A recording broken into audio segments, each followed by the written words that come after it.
Thank you for joining our texting webinar, Cutting Through the Noise, where we're going to cover some great content on, best practices for texting, why and when to text, and all the different details that come with that. So, moving forward. Quick intros for your presenters today. For those who haven't worked with me before, my name is Sean. I'm an enterprise account manager with NationBuilder. I come from a political background where campaign-wise, where texting was a huge part of reaching out to our supporters or would-be supporters. And working with me today will be Annette. Annette? Welcome, everyone. We are so excited to be here. I've been at NationBuilder about 2.5 years, and my background is in the nonprofit space, also fundraising, and so excited to share more about texting and how that can move your causes forward. Awesome. So kind of brief review of what our kind of journey and what the overall slides are going to look like. We already kind of did the welcome. Today, we're going to talk about texting features, the features within texting that are available to you, strategy, when to text, how to text, what should be in that text messages, some very specific examples along with those best practices, how to get started on text, kind of the very simplicity of it. And then we'll have some time for some questions. Yeah, Annette? Yes, so if we kind of ground in what's even possible, Sean, if you could take me to the next slide here. In NationBuilder, there's a few different ways that are kind of the core functionality of texting. The first is a text blast. This may be what you're thinking of when you come to a texting webinar. Through your broadcaster, you send a text message to a segment of individuals. That can be a list, that can be a saved filter, or that can be everyone with a tag. In addition, you can also send a one-to-one text. So maybe you send a blast out in advance of an event. One single person responds and says, "What was the location?" You can head to their individual profile and send them a one-to-one text to respond to that blast. And then finally, text keywords. This is a short keyword that you can set up. These are going to be tied to a NationBuilder web page, just functionally. But what they allow is you can set up an auto response so that if folks send in the keyword, say it's RSVP, they will receive an auto response that you decide. In addition, because they are linked to action pages, it means that the act of them responding RSVP is going to be just as if they had filled out that RSVP page on a browser. So that means a lot of the rich features that connect your website into the people section of your NationBuilder database can also be applied. So they can receive a tag, they can have a point person applied. So this can be a really powerful way of connecting those two actions. Just a quick note before we proceed that texting is currently available in the US, Canada, and for enterprise customers in the UK. For those of you who may be on a pro or standard account here, you can check out our pricing page to get more details on what exactly texting would look like for your plan. And then another note on how it would be set up. So just like your email address is going to be tied to a broadcaster, your virtual phone number in NationBuilder will also be tied to a broadcaster. So you'll head to your broadcaster, you'll select your area code. Adding in that area code will automatically generate a 10-digit number that will be linked then to the broadcaster. That's what you'll use to send your text. And then from there, we recommend adjusting your texting settings. So for example, that keyword example, if you want people to receive a point person or a tag or be added to a path, whenever someone sends a text message, the settings of your new text phone number is going to be where you set that up. And then finally, a note that you'll hear me mention again later today is registering your 10-digit long code. In an effort to combat spam, the carriers and those that govern the texting industry are requiring that all 10-digit long codes sending to US numbers be registered. So we are here to help you through this process, and it requires that you share some details around who you are, specific details like your EIN, a point person, and quite a bit of information around what you're looking to do with your texting program. How are folks opting in? So we'll help you through our registration process, get your number registered. If you have something coming up, I would say start this registration process sooner rather than later. My recommended timeline is about a month to leave for that. It can be quicker. However, building in a bit of lead up time prior to your intended text blast is recommended, given some of the changes in the industry and the time that we're seeing for these registrations to take place. I'll pop a link in the Q&A to this registration process. And so if you're really just starting to think about texting, but you think it could be something that's powerful, I would highly recommend beginning this registration process today.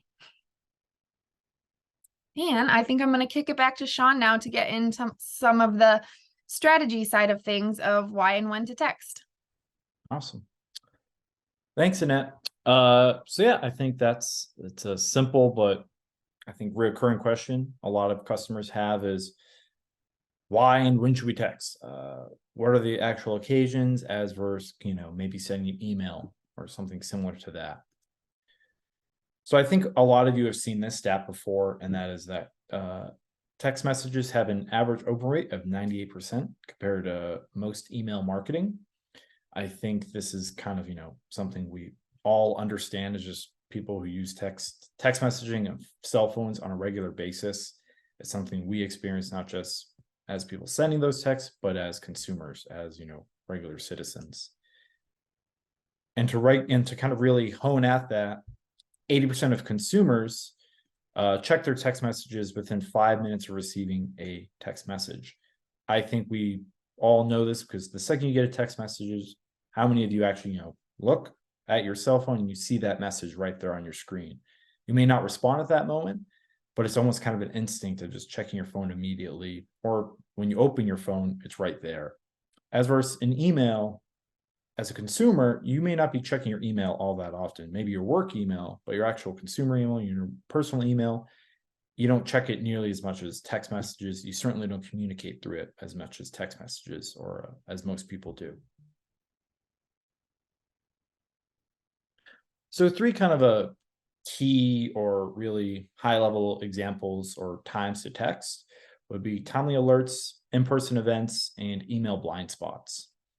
So with timely alerts, think of this as maybe there's kind of a big, a time-sensitive action happening within your community, and you're a very community-focused organization. You need something, people are going to see immediately and are going to be interact with right at that moment. Text messaging is a great example of that. As we mentioned earlier, it's that very high open rate compared to an email. And you understand that it's going to be much more deliverable than an email, and that if it's an important piece of news or, an action they need to take, it's much better sent through text than via email. In-person events, I immediately, when I think of this, think of maybe a concert you're going to, or maybe how airlines will send you alerts about your flight, the day of the flight, the days leading up to the flight, or say, music festival, they'll give you updates about the music festival leading up to it, concert, anything like that. And a great example of this would be, think of the morning of that event, giving those people an easy way to get those updates instead of maybe having to fiddle through your website or scroll through their inbox and search for the email with all the information. Instead, it's right there in a text format. And again, they're getting it, and they're getting it in a much quicker fashion than, say, an email.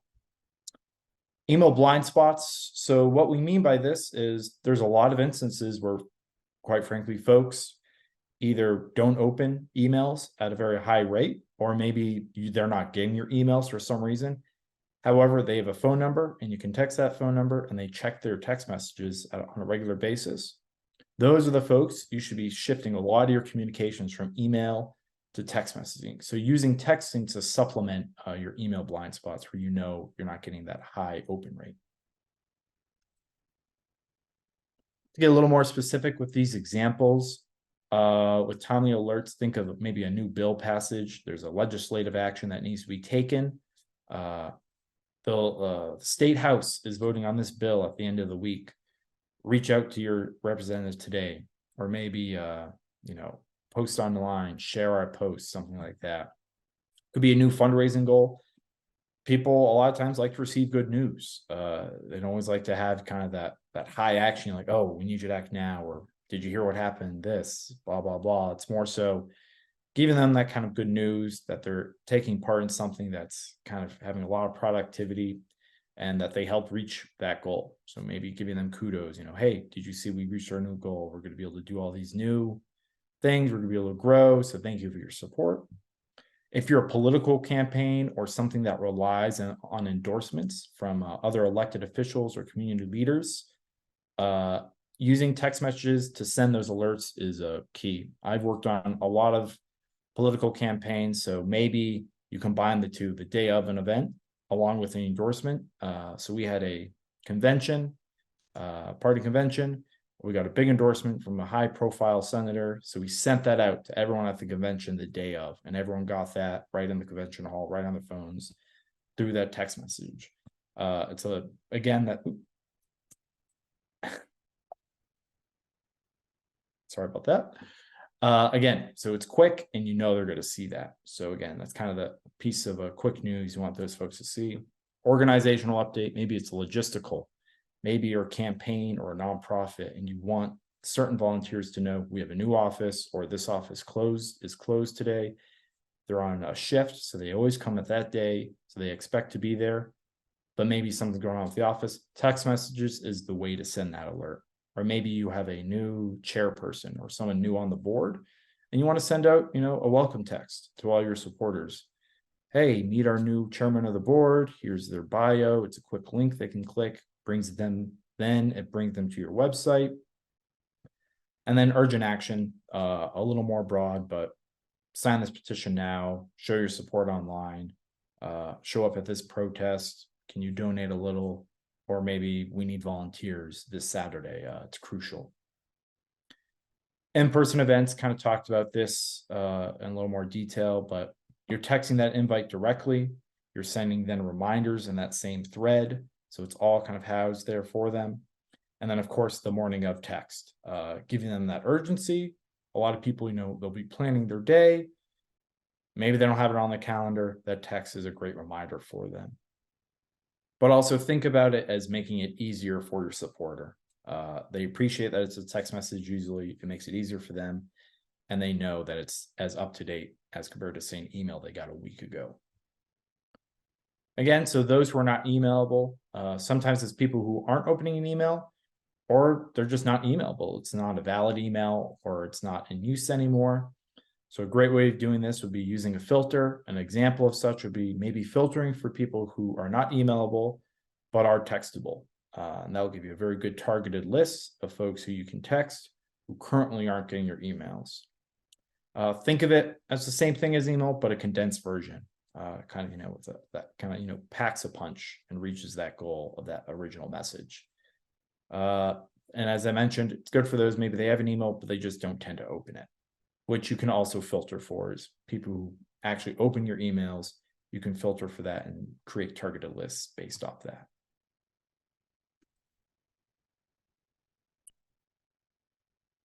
So writing your communications is important, not just how you send those messages between, you know, switching it up between emails and text messages, but also within the actual text message.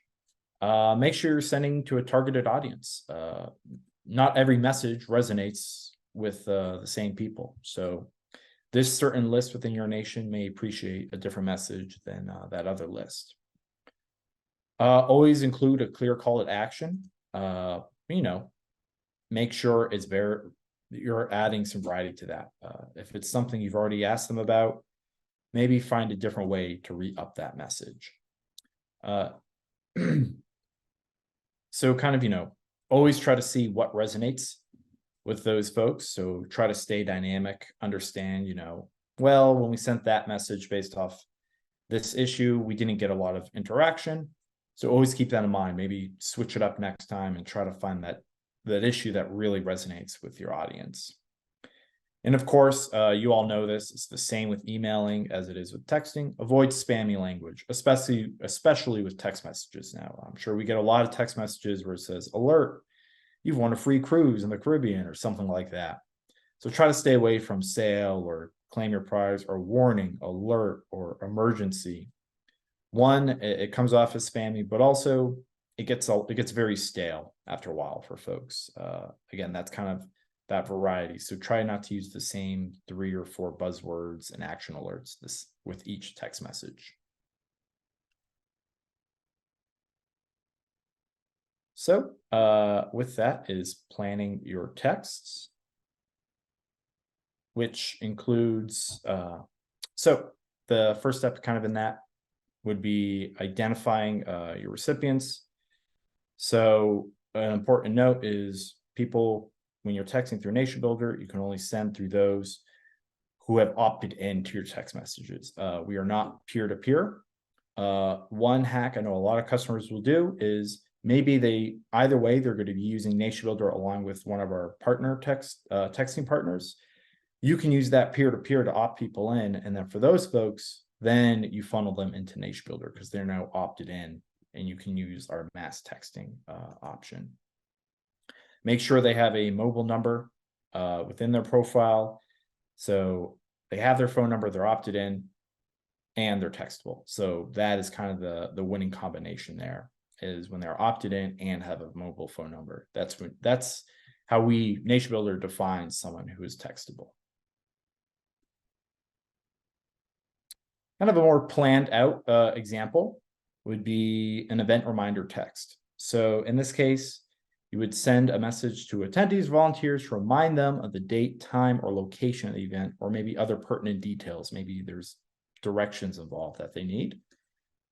So the way you would do this is through creating a saved filter to show those who have RSVP'd for that event. So as you can see, this example here, you can RSVP for the specific event, or filter for that specific event, show those who have RSVP'd, but also are textable. And your next step will be create a text blast with the reminder language you want. So, with that action you want them to take or no.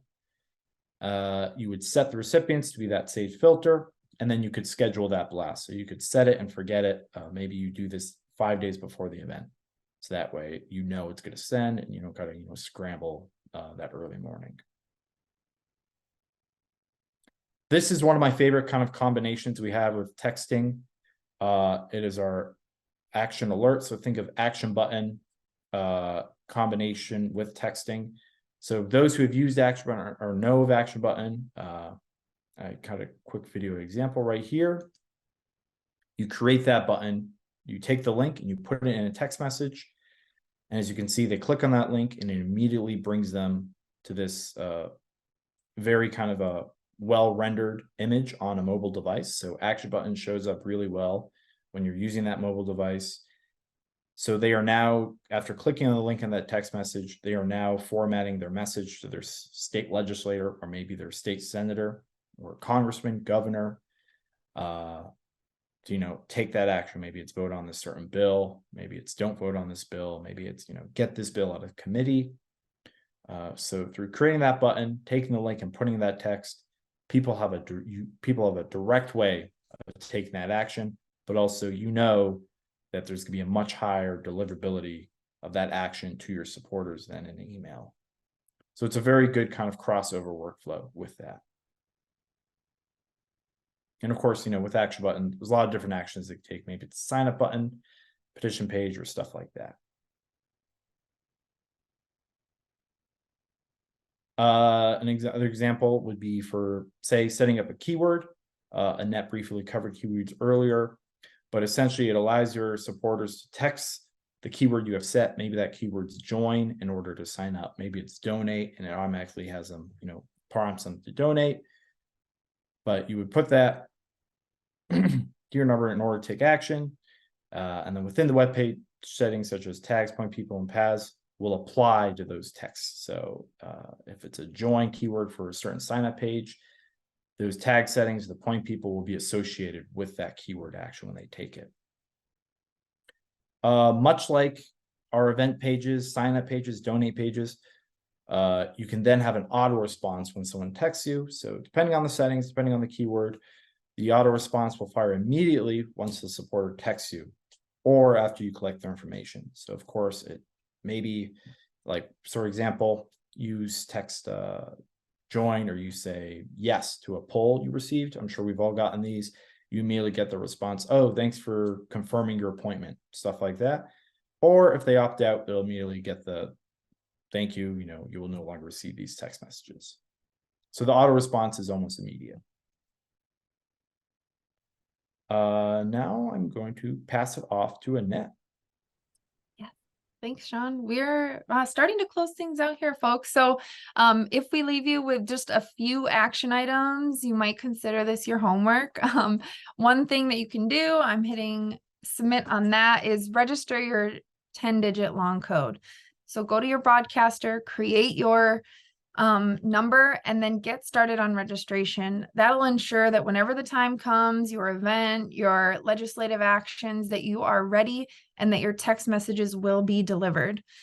Number 2 is collect opt-ins. I work with a lot of customers, and sometimes folks go to understand who they have in their nation who is textable, and the number is a lot smaller than they want it to be. So if you have a NationBuilder website or anywhere where you are collecting general opt-in for communication, make sure that SMS and texting is included in that communications preferences page. This is going to also set you up for success in the future, so that the audience of individuals that you can communicate with in this way is even larger. And then finally, look ahead. So if you think through what you have coming up in the next 3, 6, 9 months, think through, based off of some of those pieces that Sean discussed, events, legislative actions, like big moments that you have for your org, where you think sending a text is going to be the most powerful way to communicate, and start to think about what that message would be. Put that in addition, think about it in how that will relate to any email communications that you have going out. There's many times where both go hand in hand. There's some times where that message is going to be a little bit different, but think ahead. So put your texts on your calendar. And those are the homework.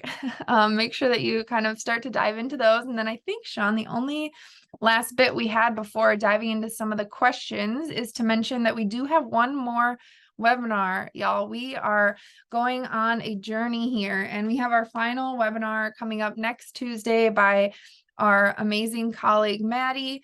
She's gonna talk us through emails that drive action.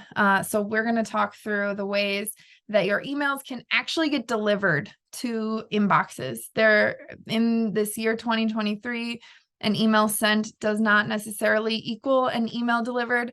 And so that means that there are actions that you can take to make deliverability better for your organization.